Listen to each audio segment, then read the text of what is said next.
આપણે જ્યારે અદ્ભુત વાતો સમજી રહ્યા છીએ, બહુ વિશ્વાસ રાખજો.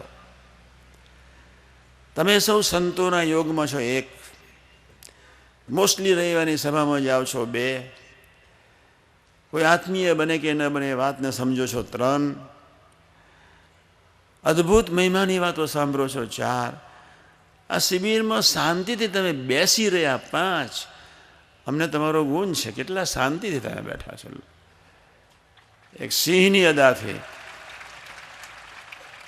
એક ભક્ત હૃદયથી, એક યુવાનની અદાથી આપણને 100% ભૂલકુની યાત્રા ભગવાન સ્વામિનારાયણ પૂરું કરાવીને રહેશે જ.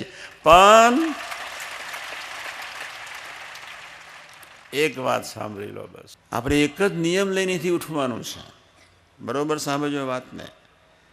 કશું જ નથી કરવાનું છે એ બી અઘરું છે. જાગ્રત રહેશો તો બહુ ઈઝી છે.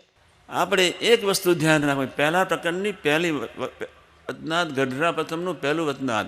અન્ય ક્ષેત્રે કૃતમ પાપમ તીર્થક્ષેત્રે વિનશ્યતિ, તીર્થક્ષેત્રે કૃતમ પાપમ વજ્રલેપો ભવિષ્યતિ. જાને અજાને ભૂલે ચૂકે આપણે કદાચ તપશ્ચર્યા નહીં કરીએ તો ચાલશે, સંજોગોને આધીન કદાચ ધ્યાન નથી હોય તો ચાલશે, સંજોગોને આધીન કદાચ કોઈ યોગમાં ન રહ્યો હોય તો ચાલશે, પણ ફલાનું ને ઢીકનું, આ આવો ના તેવો, પટેલ પાડો ને પાડતી હકના જ ના રહે.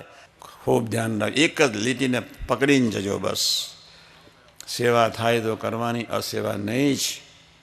ભજન થાય તો કરવાનું, પણ ભજનને વેડફવાનું નહીં જ. કોઈની માથાકૂટમાં પડતા નહીં, ફલાનું નહીં, ઢીકનું નહીં, કાંઈ નહીં. અભાવગનમાં જવાનું જ નહીં, ખટપટમાં જવાનું જ નહીં. તમે તમારું પરિવાર, તમારા મિત્રો, અને તમારા મિત્રો જો અભાવની વાત કરતા હોય, બહુ સ્પષ્ટપણે કહી દેવાનું, તારી ભેંસોને બળધ્યાન કરજે, અહીં જરૂર નથી. આપણો આત્મા પ્રારબ્ધ અને પ્રકૃતિના કોસલામાં બેઠો છે. એક પ્રારબ્ધ ભોગવવાનું છે, એક પ્રકૃતિના આધીન જીવીને દુઃખી થઈને મરીએ છીએ. 2 શબ્દ ખરાબ છે, એને બદલવા માટે આપણે આવ્યા છીએ. પ્રારબ્ધ અને પ્રકૃતિથી પર જવું છે, સ્મૂથ ગોઈંગ લાઈફ જીવવું છે, સહજતાથી જીવવું છે, દિવેલિયું ડાચું જોવું નથી, મર્દાંગીથી મસ્તીથી જીવી લેવું છે, કોઈની માથાકૂટમાં નહીં પડતા.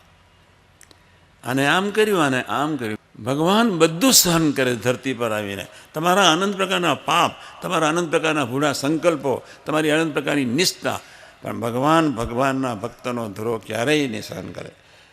તમે ખૂબ સજાગ રહેજો. આપણે બધા અહીં આવ્યા છીએ, સ્થૂળ ભાવથી અરસપરસ નહીં જોતા.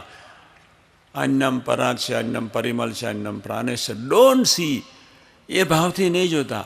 પ્રભુનો છે, સભામાં આવે છે, હરિધામમાં આવ્યો છે, મુક્ત છે, ભગવાનના સંબંધવાળો છે, એક દ્રષ્ટિ જુદી રાખશે.